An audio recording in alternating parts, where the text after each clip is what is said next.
हाँ जी, आई CS Megha welcome you all. और बच्चे लोग, आज मैं आप लोगों को बताने वाली हूँ the portrait of a lady के बहुत ही इंपॉर्टेंट क्वेश्चंस। यहाँ पर सिर्फ क्वेश्चन आंसर्स ही नहीं समझाने वाली, यहाँ पर मैं तुम्हें बताऊंगी कि आंसर्स को लिखना कैसे है, किस तरह से तुम्हें आंसर्स को पोर्ट्रे करना है ताकि तुम इवेल्युएटर से, एग्जामिनर से क्या कर सको, मार्क्स निकलवा सको। तो जहाँ पर बने रहना, सीखना, बहुत अच्छे से समझना। तो चलो वीडियो को स्टार्ट करते हैं।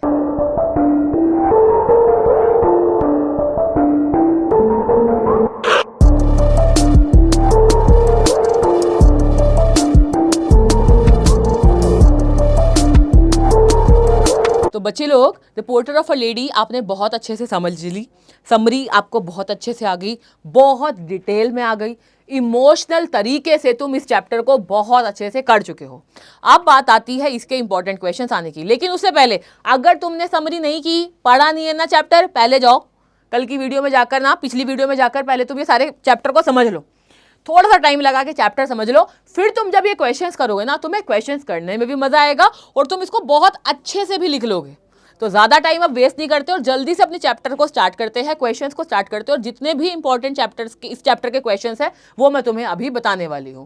तो यहां पर अगर हम देखें, सबसे पहला क्वेश्चन ही हमारे पास क्या है, वो कह रहा है भाई describe the author's grandmother as she appeared in his childhood. यहाँ पर हमें ये पूछा जा रहा है कि आपको ऑथर जो है, यानी कि जो खुशवंत सिंह है, हमारे जो नरेटर है, जिन्होंने ये चैप्टर है, जो ये स्टोरी है, जो उनकी ऑटोबायोग्राफी का पार्ट है, उसमें जो उनकी ग्रैंड मदर थी, उनका किस तरीके की अपीयरेंस थी जब वो बचपन की बात है, जब वो छोटे थे। तो जहाँ पर जो ऑथर की ग्रैंड मदर है वो एक ओल्ड, शॉर्ट और फैट और स्लाइटली बेंट लेडी थी। उनका जो फेस था वो बहुत ही ज़्यादा रिंकल्ड था एंड वो बहुत ही ज़्यादा एजेड दिखती थी, लेकिन वो जो कपड़े पहनती थी वो वाइट कलर के होते थे और शी वोर स्पॉटलेस वाइट क्लॉथ्स, यानी कि उसमें हल्का सा भी दाग नहीं होता था। She always carried a rosary in her hand and continuously recited prayers. वो हमेशा अपने हाथों में रोजरी बीट्स रखती थी, रोजरी रखती थी और उनको पढ़ती रहती थी, वो जो माला होती है जो जपती है, और वो पूरा टाइम प्रेयर्स करती रहती थी। हर काम, peaceful and religious personality made her appear saint like. वो बहुत ही काम थी, रिलीजियस थी और वो किसी ना किसी, मतलब आम इंसान की तरह नहीं, एक सेंट की तरह लगती थी। तो ये है अपीयरेंस किसकी, ये है अपीयरेंस ग्रैंड मदर की। उसके बाद आती है बारी नेक्स्ट क्वेश्चन की। Why was it hard for the author to believe that his grandmother had once been young and beautiful। यहाँ पर ऑथर के लिए ये बात जाननी, समझनी और माननी क्यों मुश्किल थी कि उनकी जो ग्रैंड मदर थी वो कभी ना कभी यंग भी होगी, क्योंकि जैसे हमने पिछले क्वेश्चन में डिस्क्रिप्शन देखा तो वो बहुत डिफिकल्ट है कि भाई वो प्रिटी भी होगी, लेकिन वो एक कोट आती है कि भाई वो बट वो ब्यूटीफुल है। तो ये ब्यूटी की जो बात होती है वो इनर ब्यूटी की है। तो देखिए, ऑथर हैड ऑलवेज सीन, उन्होंने हमेशा अपनी ग्रैंड मदर को एक ओल्ड विमन ही देखा बचपन से, as old when with wrinkles and white hairs.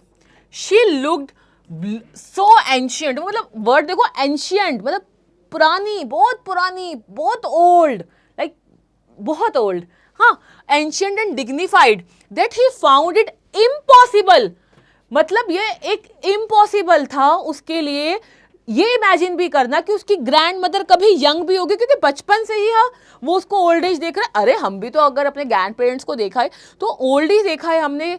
तो आप कभी ये सोचो कि अरे वो यंग होंगी, यंग तो छोड़ो, अरे वो कभी बच्चे भी होंगे, तो ये इमेजिन करना बहुत मुश्किल है। सेम खुशवंत सिंह को भी लगता था। तो देखो, impossible to imagine her as a young beautiful woman as for someone who had ever played games like other children, या फिर वो इस तरीके की कि कोई ऐसा कुछ जिसने दूसरे बच्चों की तरह कभी बचपन में गेम्स खेली हो, ये मानना ही बहुत मुश्किल था। नेक्स्ट देखिए, how did the grand mother spend her time in the village. Grand mother अपना टाइम विलेज में कैसे स्पेंड करती थी, तो यहाँ पर देखते हैं। The grand mother woke the author, वो ऑथर को उठाती थी, उनको रेडी करती थी स्कूल के लिए। उनकी विलेज में स्कूल था तो वहाँ पर छोड़ने जाती थी, वो मंदिर टेम्पल पे ही था तो पीछे ही, मतलब तो वहाँ पर वो बैठ जाती थी पूरा time. And waited for him while reading scriptures. She also fed the village dogs while stale chapatis and spend most of their times praying. तो ये हम ऑलरेडी पढ़ भी चुके हैं कि वो उनको एकम्पेन करती थी, उनके साथ स्कूल तक जाती थी, वहाँ पर वेट करती थी, फिर साथ में लाती थी और डॉग्स को स्टील चपातीस खिलाती थी और वो पूरा टाइम प्रेयर्स करती रहती थी, क्योंकि वो बहुत ज़्यादा रिलीजियस थी। आते हैं next. Why was the grandmother unhappy after they shifted to the city? जब वो सिटी में आ गए तो जो ग्रैंड मदर थी वो खुश क्यों नहीं थी? क्योंकि अब यहाँ पर ट्रेडिशनल वर्सेस मॉडर्न हो गया एडुकेशन। अब वो अपने ग्रैंडसन को पढ़ा नहीं पा रही थी और खासकर वो जो मॉडर्न एडुकेशन थी उससे भी सेटिस्फाइड नहीं थी। तो देखिए, the grand mother was unhappy because she could not know longer accompany the author to school. She disliked the English school as it did not teach religion. She also disapproved of music lessons, considering music unsuitable for respectable people. और इसके साथ साथ जो मैंने points बताए, अगर आपको इस तरीके का क्वेश्चन लॉन्ग क्वेश्चंस में आया तो even you can incorporate that words that points as well, और आप वो पॉइंट्स के भी आंसर्स ले सकते हो। तो we have so many reasons here but we have to follow the word limit. Now why did grand mother dislike music lesson in school? वो म्यूजिक लेसन क्यों पसंद नहीं करती थी स्कूल में? क्योंकि एक तो कुछ भी रिलीजियस नहीं था और दूसरा उनका ये मानना था कि ये जो म्यूजिक वगैरह है ये रिस्पेक्टेबल फैमिली के लोग नहीं करते। The grand mother believed that music was meant only for beggars and entertainers. Since school taught music but not religious education, क्योंकि स्कूल म्यूजिक पढ़ाता था रिलीजियस एजुकेशन नहीं थी, तो शी फेल्ट डिसअपॉइंटेड और साथ साथ strongly disapproved of modern system of education. इतना क्लियर हो गया? तो खासकर ये तुम लोगों के लिए जानना बहुत ज़रूरी है। और ये वीडियो सिर्फ और सिर्फ कॉमर्स के बच्चों के लिए नहीं है भाई, तुम्हारे दोस्त अगर आर्ट्स में हैं, ह्यूमैनिटीज़ में हैं, साइंस में हैं, इंग्लिश तो सभी की कॉमन है ना, तो उनको भी ये शेयर ज़रूर करना। अगर तुम्हें वीडियोज़ अच्छी लग रही है, तुम्हें लग रहा है कि हाँ यार बड़ा अच्छा से पढ़ा रहे हैं मैम, समझ आ रहा है, तो ज़रूर शेयर करना और लोगों का भी भला हो और मुझे भी और मोटिवेशन मिलेगी जब मैं देखूंगी अरे मेरे साथ इतने सारे बच्चे कनेक्ट होना स्टार्ट हो गए हैं। तो देखो, मोटिवेशन सबको चाहिए, आपको चाहिए, मुझे चाहिए, हर किसी को चाहिए, तो और अच्छा लगेगा आपको भी और मेरे को भी। हाँ, आगे देखते हैं। How did the relationship between the author and his grand mother changes over the time? उन दोनों के बीच में जो रिलेशनशिप था वो टाइम के साथ कैसे चेंज हुआ? तो देखिए, in the village they were constant companions. Village में तो वो कंपेनियन थे, एक साथ रहते थे, बिल्कुल घूमते फिरते इकट्ठे, स्कूल जाना आना, पूरा दिन एक साथ रहना, एक साथ बैठना, सब कुछ एक साथ। अब however after moving to the city author became busy. जो ऑथर थे वो बिजी हो गए अपनी स्टडीज़ में और दोस्तों में, और उनकी डेली इंटरेक्शन भी धीरे धीरे करके कम हो गई। Though their emotional bond remained strong, physical closeness gradually, जो फिजिकल क्लोजनेस थी वो टाइम के साथ साथ चेंज हो गई। फिर उनका रूम भी चेंज हुआ, फिर वो यूनिवर्सिटी आ गए, फिर वो हायर एजुकेशन के लिए फॉरेन गए, फिर वो 5 साल बाद आए। लेकिन आप इतना सारा कुछ एक लिमिटेड आंसर में नहीं दे सकते, तो आप इनमें से भी कोई भी पॉइंट्स ले सकते हो जो आपको लगता है। तो मैंने जो इंपॉर्टेंट पॉइंट्स है मैंने यहाँ पर आपको बता दिए, ठीक है। Next, how did the grand mother spend her time after author went university? जब वो यूनिवर्सिटी चले गए थे तो उन्होंने टाइम कैसे स्पेंड किया? अब पहली बात, आप मुझे कमेंट में बताओगे आंसर, यहाँ पे नहीं पढ़ोगे। तुम बताओ वो क्या करती थी? उन्होंने अपना ध्यान, उन्होंने इस चीज़ को एक्सेप्ट करा और उन्होंने अपना ध्यान डाइवर्ट कर लिया प्रेयर्स में। वो व्हील्स को स्पिन करती थी, स्पैरोज को फीड करती थी, यही सब था, यही था ना। तो तुम्हें जो भी पॉइंट्स याद है, no need to write down the full answer, जो 2-3 पॉइंट्स याद है do write down in the comment section, okay. चलो, after the author joined the university, the grandmother spent most of her time praying and spinning the wheels. Every afternoon she fed the sparrows with the breadcrumbs and this became her favorite pastime. और ये उनका favorite pastime बन गया था। Next आता है question. Why did the sparrows gather around the grandmother? जो sparrows थी वो grandmother के आसपास क्यों इकट्ठी हो गई थी? The sparrows gathered around the grandmother because वो उनको bread crumbs देती थी हर दोपहर को। They trusted and loved her deeply. वो सब उनको बहुत प्यार करती थी, बहुत विश्वास करती थी। उनकी affection symbolize कर रही है kindness and compassion towards living beings.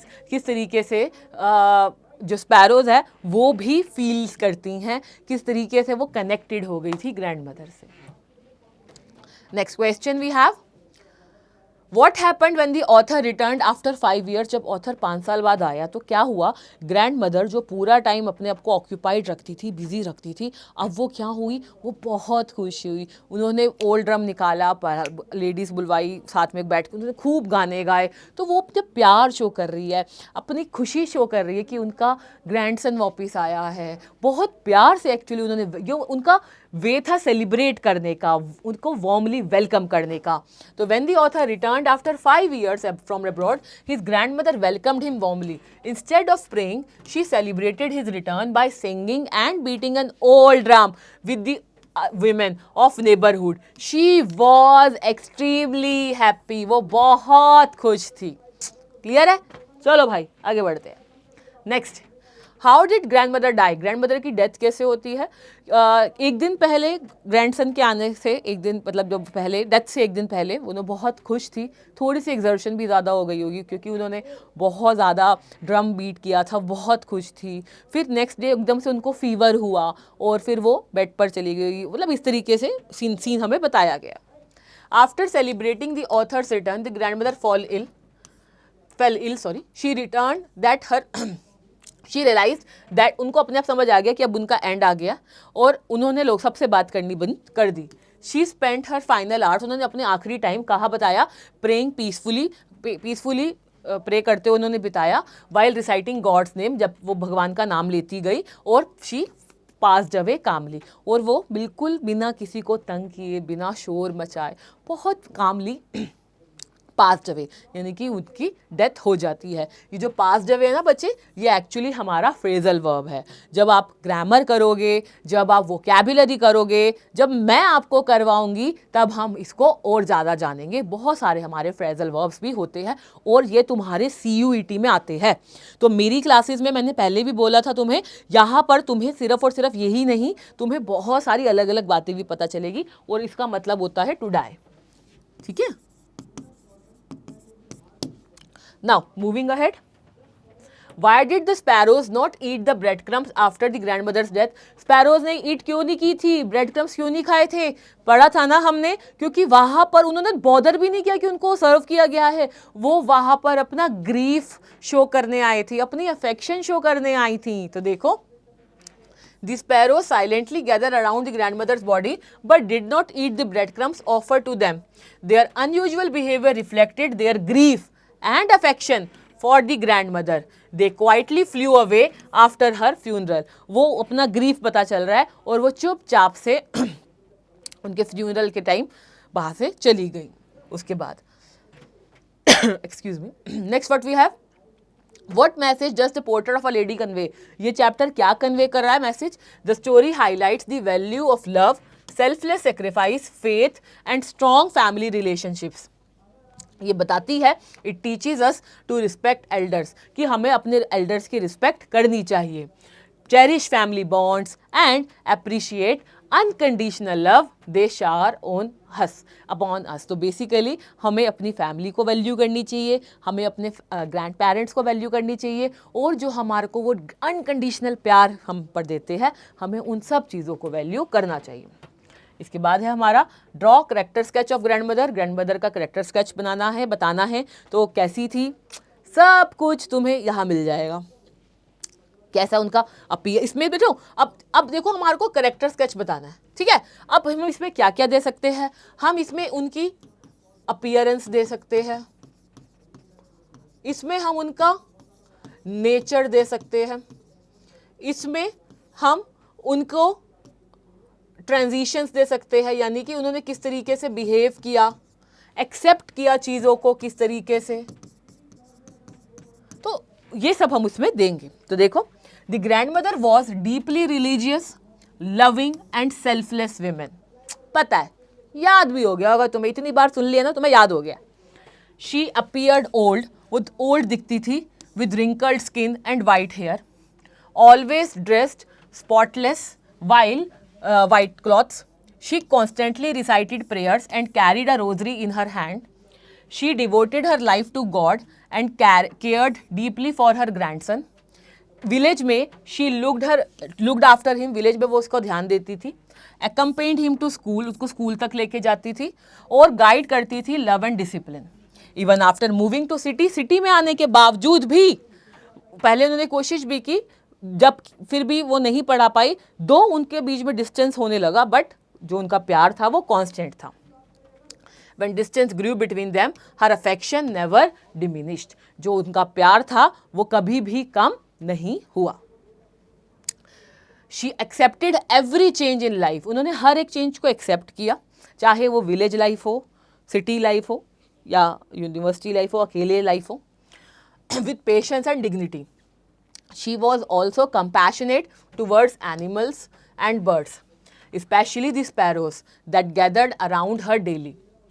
Her peaceful death while praying reflected her unwavering faith in God. जो उनकी बहुत ही पीसफुल डेथ थी, तो वो ये पता चल रहा है कि वो कितना ज़्यादा गॉड से प्यार करती थी, उनको विश्वास था, और ऊपर वाले ने भी उनका उस विश्वास को टूटने नहीं दिया.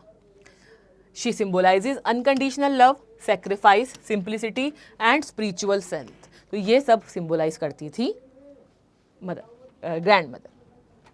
Next question, describe the changing relationship between the author and the grand mother. या मैंने आपको जब हमने समरी की थी उसमें मैंने फेजेस बताए थे, उसी के रिगार्डिंग आंसर होगा. जो रिलेशनशिप था ऑथर का और उनकी ग्रैंड मदर का, वो टाइम के साथ साथ चेंज होता गया, लेकिन उनका जो प्यार था, इमोशनल अटैचमेंट थी, वो कांस्टेंट रही, but remained emotionally strong. During childhood the village they were inseparable companions. She took complete care of him, accompanied him to the school and spent her time praying while waiting for him. However, after they shifted to the city, जब वो city में आ गए तो दो वो पूरा time उसको साथ नहीं होती थी, वो इंग्लिश स्कूल जाने लगा था, अब वो उनकी हेल्प भी नहीं कर पाती थी स्टडीज़ में, लेकिन वो तब भी प्यार उससे करती थी. और एज ही ग्रू ओल्डर, जैसे वो और बड़ा होता गया, उसने यूनिवर्सिटी ज्वाइन कर ली, तब क्या हुआ, उसका रूम भी चेंज हो गया और वो और बिजी भी हो गया अपने दोस्तों वगैरह में. He became busy with his own life and their daily interaction reduce. Despite इन सब होने के बावजूद भी this physical distance, the love and respect between them remained unchanged. When the author returned from the abroad after 5 years, she welcomed him immense joy. वो उसमें welcome करती है उसका बहुत खुशी के साथ. Her death deeply affected him और हाईलाइट कर रही है everlasting bond they share. ऐसा बॉन्ड जो everlasting था दोनों का बीच में.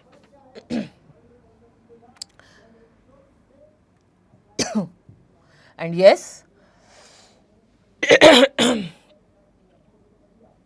इसी के साथ आपका ये चैप्टर, इसके इम्पॉर्टेंट क्वेश्चंस फिनिश होते हैं.